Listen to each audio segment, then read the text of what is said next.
Good Sunday night to all of you not sleeping. Allow me to assist you with that. I am Emerson Lotzia, holding it down here on Sunday Night Sports Wrap. NESN.com Patriots insider Doug Kyed.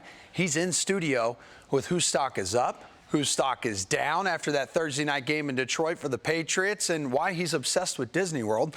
We got some big, beefy drama on the PGA Tour. But just think, one day, you will be able to tell your grandchildren about the Red Sox playing a baseball game in 2 hours and 16 minutes. Yeah, we had a good Thursday night. The first win of this series against L.A. for Boston, and today, another reminder that this bullpen is why we can't have nice things. Andrew Cashner with just one quality start for the Red Sox since joining the team a month ago, so this was kind of expected. Shohei Ohtani with the bases juiced. 2 runs are coming home, giving the Angels a 3-0 lead for the 3rd straight game. But since Sundays are for Christians, we've got Vasquez aiming to be Boston's savior. Dude hit 10 home runs his first 4 major league years. Guy has 18 this season, so the Sox take a 4-3 lead into the 8th. But because the bullpen is human propane, Cole Calhoun blows it up with a solo dinger into the bullpen. How fitting. In the 10th, L.A. lowers the boom. Anthony Bamboon. Hours after being called up from AAA, this kid drives in the go-ahead run. Angels earn the series split, knocking off the Sox 5-4. You know, it's easy to stay together when things are going great and when you're winning all the time. But, you know, when you're kind of struggling and things aren't necessarily going your way all the time, that's when true colors show. Everything in here has been great. Everybody's pushing in the same direction. Everybody's got the same goal in mind. I never give any excuse for not being good. I'm not executing. I think my stuff's really good. I'm just not getting ahead and not making pitches when I need to. Yeah, listen, there's no way around it, people. Andrew Cashner has been one of the worst starters in baseball since joining the Red Sox after walking as many Angels hitters as he retired Sunday, and I'm talking the number 5 here. His ERA in a Boston uniform is north of 8 in a little more than 30 innings pitched. Yeah, you deserve whatever happens to you when you send this guy to the mound. Checking in on the Yankees, not because we want to, but because we have to. Gio Urshela, that'll do. No score until the 5th. Brett Gardner. For once, we're not talking about him being ejected. Instead, the ground rule double brings home the only run of the game. After that, more defense. And Bo knows. Bo Bichette, who's been a monster with the bat, flashing some lovely leather. Aroldis Chapman closes it out. Yankees hold on for the 1-zip dub. Warriors going that way. Harris able to hold on. Touchdown, Patriots. Hoyer over the middle, and Myers is there for the Patriots touchdown. Stick him on the drop back across the middle. Touchdown, Patriots. Wow. All right, one of the biggest preseason victories in Patriots history coming on Thursday night in Detroit. We got NESN.com Patriots insider Doug Kyed here in studio to talk a little bit about it. So after that big win, again, I know it's preseason, whose stock is up in your eyes? Well, Jacoby Myers, I think, would be the obvious choice in this situation. He's the undrafted rookie, actually playing on the first team in practice over first-round pick N'Keal Harry. So definitely impressive performance from him. That kind of confirms a lot of the things that we've been seeing during training camp of Jacoby Myers. Another guy, quarterback Jarrett Stidham, very impressive performance from him. He actually could have had 4 touchdowns in this game. He only wound up having 1, but 3 passes that probably would have been touchdowns were dropped by 2 from wide receiver Maurice Harris, 1 by tight end Ryan Izzo. Otherwise, Jarrett Stidham looked very good in that game as well. So I've been very impressed with him, even dating back to his college tape, and he's done nothing to stop that so far during camp and this whole summer. Does this mean Brady's going to try to play like 5 more years and force the Patriots to trade this guy? It certainly could. Did you? I got to ask you real quick because it went viral on Twitter. Just his reaction to a Hoyer touchdown. He was all fired up, running up and down the sidelines, and then Stidham, throws a stinking touchdown, and he doesn't look happy at all. First of all, I do think that it's not the worst thing to have Jarrett Stidham playing well, because I think that can only motivate Tom Brady. Yeah, like Jimmy G did. Right, exactly. And I don't know really what to make so much of a reaction to one touchdown versus the other, but I mean, Brian Brian Hoyer's been one of his best friends for the past 10 years. Jarrett Stidham is this new kid coming in. I think in general, the Patriots don't really want to pump up rookies too much. Okay, whose stock is down? Duke Dawson, the cornerback, second-round pick in 2018. He didn't play at all last season, and I don't know if he'll play for the Patriots this year either. They've got a really crowded cornerback room, even before you get to players who are kind of on the roster bubble, like Keon Crossan and Duke Dawson. Crossan played well. Dawson didn't play so well. Those two names are hard to say. They rhyme, yes, they which do. really kind of twists me up a little bit. It's early here, Doug, but any like big or familiar names you think could be on the roster bubble? Well, one guy would be defensive end Dietrich Wise. I actually wrote about this today on NESN.com. Look at that plug right there. Yeah, Dietrich Wise, the defensive end, just because Patriots do seem to be switching up their defense a little bit. They're going to more of a three-man front. They were in a four-man front before. And Wise doesn't really fit as a five-technique defensive end. I'm getting a little bit too deep into the weeds here. Don't get too sportsy. Okay, what's your level of concern with the tight end position? Yeah, I think it's concerning, especially since. All right. Give me on a level of like 1 to 10. 10 being like, oh man, we're in trouble. Like 8.5 or 9. Okay, that's pretty close to that. I know it's not great, especially after Matt Lacoste left the preseason game with a leg injury. We haven't really heard about the severity of that injury. We'll see what happens with that.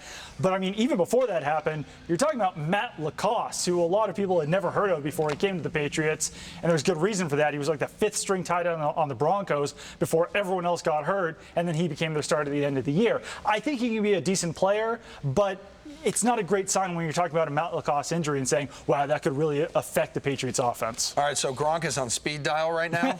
I think Gronk is always on speed dial. And, he did work out with Tom Brady over the offseason. I think that's certainly notable. They do have cap room. They've got about $13 million in cap room. I think that it's about $500,000 per game that they would have to pay Rob Gronkowski. He's still on that old contract. Yeah. So that's really not that bad either. If they bring him back at week 9, that's really only $4 million in cap room that they would have to deal with. Real quick before you go, how about this Antonio Brown helmet, cryotherapy, his toes are freezing off like situation. He's being a drama queen over his helmet. We know he's not going to retire because then you're going to leave $30 million on the table. We're kind of seeing how John Gruden is handling this.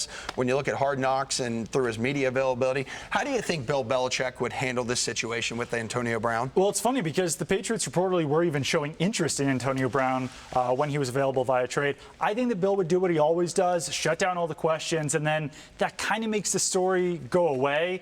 This would have been a tougher situation, but the Patriots have been in some very difficult situations in the past even 6 years since I've been covering the team. Actually, I do have one more for you because if anyone follows this man on Instagram or his social media pages, you know that he has this weird obsession with Disney World. You've been there like 9 times in the past 2 years. Your kid's not even 2 yet. Yeah. Why do you go to Disney World every weekend? That's a great question.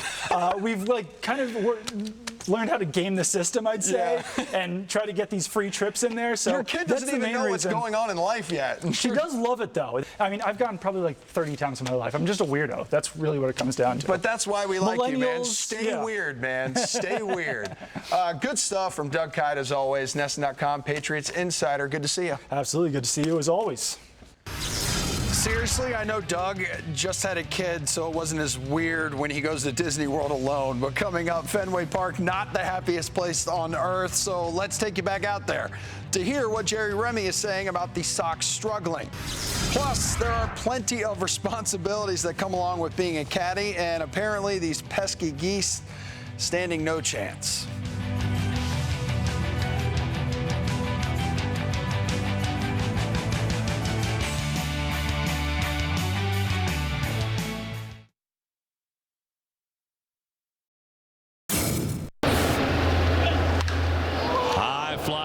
Deep right field. Martinez back, battling the sun. He's against the wall. It's gone.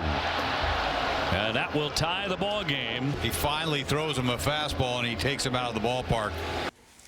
All right, I know you're probably not going to believe me, but for the most part, it was an okay day for the Red Sox bullpen on Sunday. But in the end, the bullpen's going to bullpen. I wouldn't call it an outstanding performance here, but believe it or not, Alex Cora did after the game, and he knows a lot more about baseball than I do. So do these two guys who called the game, Dave O'Brien and Jerry REMY. Well, the Red Sox cannot be happy with a split against the Angels, a team that was really scuffling. At one point, Jerry had an 8-game losing skid. Then they win the last 2. Yeah, the Red Sox are like a team running in quicksand. I mean, every time you think that they're going to make a move and take a series 3 out of 4 like this series, like they should have, they don't do it. And it's been like this all season long. It's been frustrating as heck. And the fact is, you look at a game like today, Cash just starts the game, didn't have anything in this ball game. The bullpen does a really, really good job, and to keep the Red Sox with a chance to maybe come back and win this game. Then Bonds, who has not been good lately, gives up the home run. And the whole complexion of the game just changes. And, you got this before you head into play Cleveland, who's, they're playing for first place. I mean, you just don't get the feeling like they're going to be able to put this thing together. But, you keep hoping that they're going to. And you expect with a club like the Angels in town, 3 out of 4 is reasonable. It's reasonable to take 3 out of 4. And they had a chance to do it today. They just couldn't get the job done. It's just so frustrating that every time you think they may have a chance to make a little move, they can't do it. I know a lot of people are going to blame the bullpen for this, but Andrew Cashner only went an inning 2/3. The bullpen gave up just 2 runs the rest of the way. Yeah, I'm with you on that. They did a great job. They did a great, especially Taylor, who came in early in the game, because they could have scored a bunch of runs early in the game. He came in and did a great job in that game. And then most of the bullpen did a good job. Bonds has been having his struggles, man. I don't know what it is in these tight games. It's, he's given up home runs. He's really hurt the Red Sox in many different ways. Red Sox moving on to take on the Cleveland Indians now. They're in a real battle in the Central Division with the Minnesota Twins, and you're going to see really good pitching there. Yeah, it's going to be interesting to go into that atmosphere, because they're right there. I mean, that division is on the line, and Tito and his club are going to be ready for it, and the Red Sox have to be extra ready for it, because they once again have to continue to try to win series. They have to try to win series, and they're having a tough time doing that. Yep, split with the Angels on a Sunday afternoon. Disappointing split. Now it's on to Cleveland for a 3-game series against the Indians. Yeah, these guys are right. I mean, it's an uphill battle for your bullpen every time if your starting pitcher can't go more than 2 innings. But let me show you where the Red Sox currently sit in the AL wildcard standings. Hello down there, 7.5 back. You just heard Jerry mention it. He's not quite sure. He can't really get the feeling for the Red Sox and see if they're actually going to make a push for the postseason here. They'll be put to the test in Cleveland against an Indians team currently tied for first in the Central Division. Team USA ahead of the Basketball World Cup later this month in China is starting to send people home, making cuts after the first wave of training camp in Vegas. But all 4 Celtics players remain. Kemba Walker, Jason Tatum, Jaylen Brown, Marcus Smart, a.k.a. Team Shamrock, remaining intact for now. We've heard so much about all that Antonio Brown drama, but the spiciest beef in sports right now you can find on the PGA Tour. We've got ourselves a good old-fashioned pace of play kerfuffle at the Northern Trust. I'll make this simple. Bryson DeChambeau takes 9 hours to hit a shot. Brooks Koepka, who's jacked, strong, and has a great tan, hates slow play, is very outspoken about it, as is everyone else on tour. They exchanged words on the practice green this morning. Brooks saying they're fine. No issues. I'm sure it was like a real-life version of Terrence and Phillip. I'm not your buddy, guy. I'm not your guy, buddy. Okay, as for everyone else at Liberty National, yeah, Patrick Reed's caddy, we'll call him Goose, clearing out some pesky geese for the man whose bag he carries. We're going to call him Maverick. And he was the Top Gun, the leader, with a par on 13. Listen, if you just like those Top Gun references, then I will take credit for it. But if you didn't, I'm going to go ahead and just say give credit to my producer. How about that? Abraham Answer, yeah, he's the Iceman. He was a big threat to Reed. But Reed, oh, he's good. First win since the Masters last year. No fiddling around with that one, Nick. All right, taking you back to Toronto now, where the greatest tennis player in the planet, on the planet, Serena Williams, was in tears as she battled back spasms. In the Rogers Cup final, she would end up retiring due to injury, handing Canadian teenager Bianca Andreescu the win. All right, well, Serena, 23-time major champion. I think she knows what she's doing. Gearing up for the U.S. Open now. That's in 2 weeks. Thanks for watching, folks.